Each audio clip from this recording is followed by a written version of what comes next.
Room के अंदर जून के पापा अपने होशो हवास पूरी तरीके से खो चुके थे। उनकी हाथ में जो कोई भी चीज आ रही थी वो उसे जून की तरफ उठा कर फेंक रहे थे।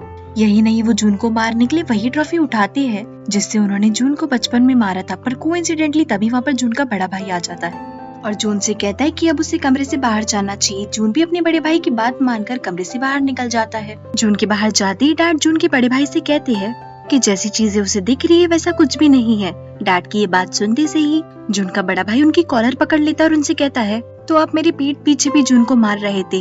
अपने बेटे की ये बात सुनकर डैड उसे समझाने की कोशिश करते हैं, पर जून का भाई उन्हें उन्हीं की भाषा में जवाब देता है। दरवाजे के बाहर आकर जून की मॉम पैनिक करने लगती क्योंकि उन्हें लग रहा था कि उनके हस्बैंड उनके बड़े बेटे को मार रहे हैं।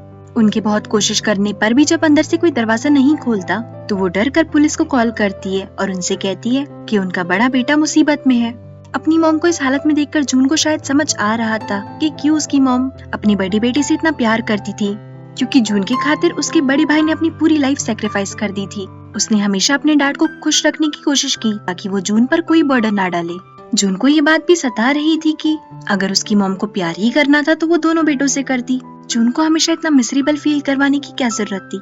दूसरी तरफ सोबिन को जून की चिंता हो रही थी तो वो सोयन से कॉल करके पूछती है कि क्या जून वापस घर लौट आया, तो सोयन मना करता है। वो सोबिन से ये भी कहता है कि जैसे ही जून घर लौट आएगा मैं तुम्हें तुरंत कॉल करूंगा। सोयन ने सोबिन को तो दिलासा दे दिया था, पर अंदर ही अंदर उसे भी जून की चिंता खाई जा रही थी। जून का बड़ा भाई उसे घर छोड़ने के लिए आता है। जून उनसे पूछता भी कि अब हमारे डैड का क्या होगा, तो वो कहते हैं कि अब हमारे डैड को कुछ दिनों तक जेल की सलाखों के पीछे रहना पड़ेगा और उनका नाम पूरी बिजनेस इंडस्ट्री में खराब हो जाएगा। वो जून से ये भी कहते हैं कि इससे तुम्हारी इमेज पर भी असर पड़ सकता है, तो तुम भी थोड़ा संभल कर रहना।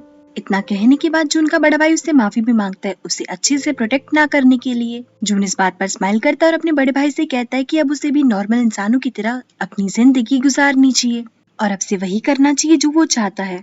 उन दोनों के बीच में कई सारी बातें होती है और जिंदगी में पहली बार जून अपने बड़े भाई को अच्छे से बाय के घर जाता है। इससे पहले जब भी जून अपने भाई के साथ में बातें करता था हमेशा गुस्से में ही बाहर निकलता था, पर अब चीजें बदल चुकी थी और जून का बड़ा भाई भी अपने जून को वापस पाकर बहुत खुश था। जून जब घर के अंदर जाता है तो वो बिल्कुल टूट जाता है क्योंकि आज ही के दिन में उसकी पूरी दुनिया जो पलट गई थी। सोयन जून को इस हालत में देखकर उसे कंसोल करने की कोशिश करता है और जून भी सोयन से अपना कोई भी इमोशन नहीं छुपाता। जून आज जो कुछ भी हुआ उसे लेकर इतना उदास था कि वो अपने घर से कई दिनों तक बाहर नहीं निकलता, यहाँ तक कि वो सोबिन से भी कांटेक्ट नहीं करता है। सोबिन भी इस बात से परेशान थी, पर वो जून को ठीक होने का टाइम देती है ताकि वो अपने इमोशन से खुद लड़ सके। कॉलेज में सोबिन सोयन से कहती भी है कि मुझे खुशी है कि तुम जून के साथ रहते हो, क्योंकि एटलीस्ट जून के पास कोई ऐसा इंसान तो है जो उसका अच्छे से ध्यान रख सके। सोयन इस बात पर कहता है कि मैंने जून के लिए इतना ज्यादा भी कुछ नहीं किया। वो दोनों आपस में बात ही कर रहे होते कि जून वहाँ पर आता है और सोबिन को टाइटली हक करते हुए कहता है कि उसने सोबिन को मिस किया। सोयन भी उन दोनों को देखकर स्माइल कर रहा होता है। तभी जून उससे कहता है, तुम्हें नहीं लगता कि तुम हमारा मूड खराब कर रहे हो हमें ऐसे घूर कर? तो सोयन कहता है कि मैं तुम्हें अपनी क्लास नोट्स देना चाहता था। तो सोबिन भी कहती है कि मैंने भी तुम्हारे लिए नोट्स बनाए हैं।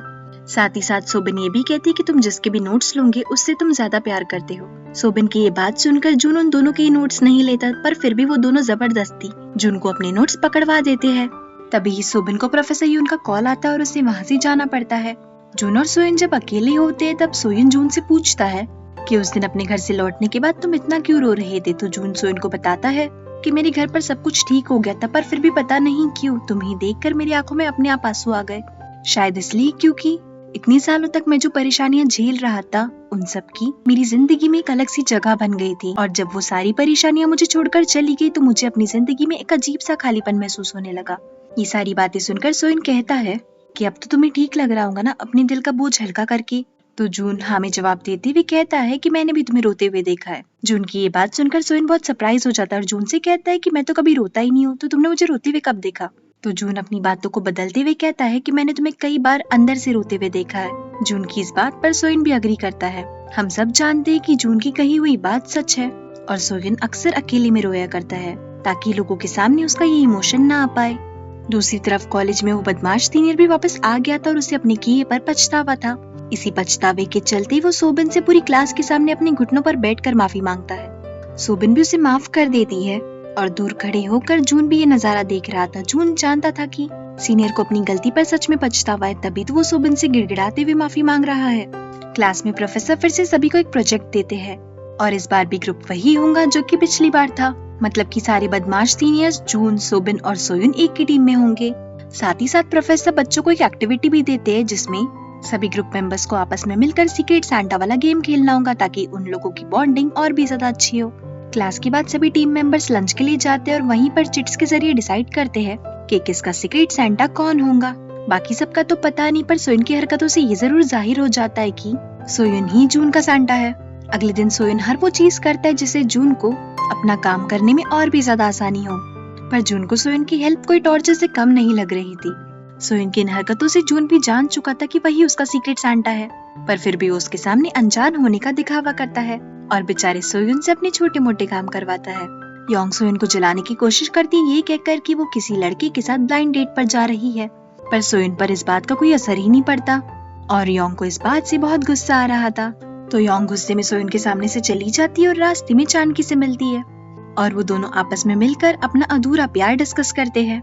योंग चानकी के बारे में ये तो जानती थी कि उसकी क्रश ने उसे डंप कर दिया, पर ये नहीं जानती थी कि उसकी क्रश सोबिन ही है।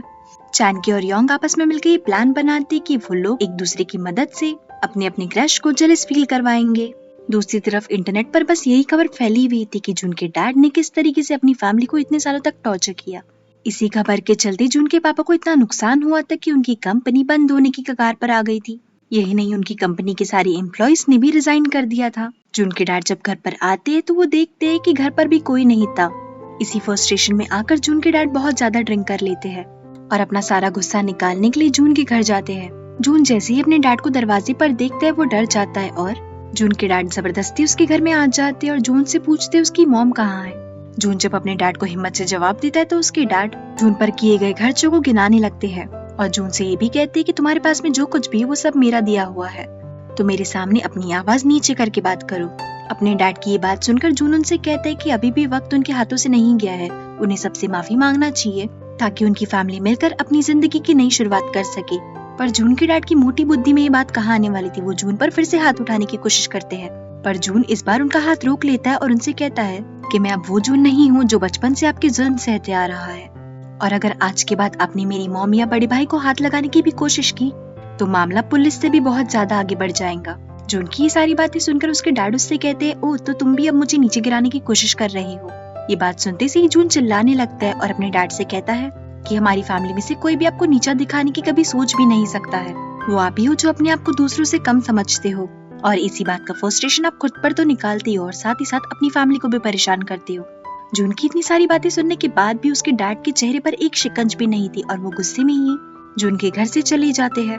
डैड के वहाँ से जाने के बाद में जून अपने बड़े भाई को कॉल करता है उसका हालचाल जानने के लिए। जून अपने बड़े भाई से इस इंसिडेंट के बारे में कुछ नहीं कहता और उससे थोड़ी बहुत बात करने के बाद फोन रख देता है। जून के कॉल रखते से ही जून के बड़े भाई को उसके डैड का कॉल आता है और वो उसे मिलने के लिए बुलाते हैं। घर पर डैड अपने बड़े बेटे से कहते कि आज उनके पास जो कुछ भी है वो उन्होंने अपनी मेहनत से हासिल किया है और इस मुकाम तक पहुंचने के लिए उन्हें कई सारे बलिदान भी देने पड़े और ये सब सिर्फ उन्होंने अपनी फैमिली के लिए किया ताकि वो उन्हें सारी खुशी दे सके।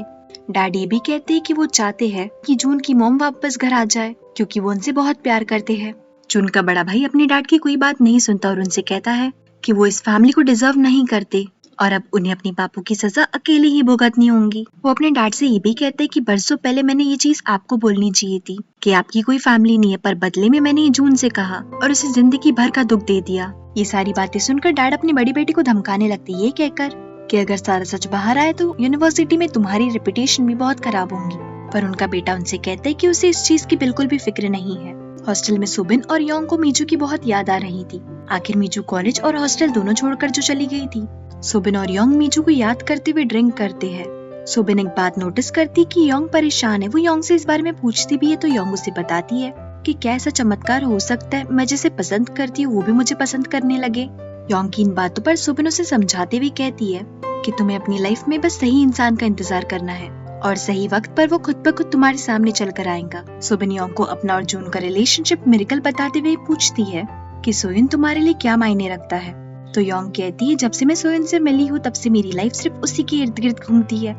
योंग की इमोशनल बातें सुनकर सोबिन उसे कंसोल करती है और इसी सीन के साथ एपिसोड खत्म होता है। Thank you so much everyone for watching this video till the end. I hope आपको ये वीडियो पसंद आई हो। जाने से पहले प्लीज वीडियो को लाइक और चैनल को सब्सक्राइब करना मत भूलना और हाँ, कमेंट सेक्शन में अपने नेक्स्ट ड्रामा रिकमेंडेशंस को भी बता देना। See you in the next episode. Till then, please take care of yourself. See ya.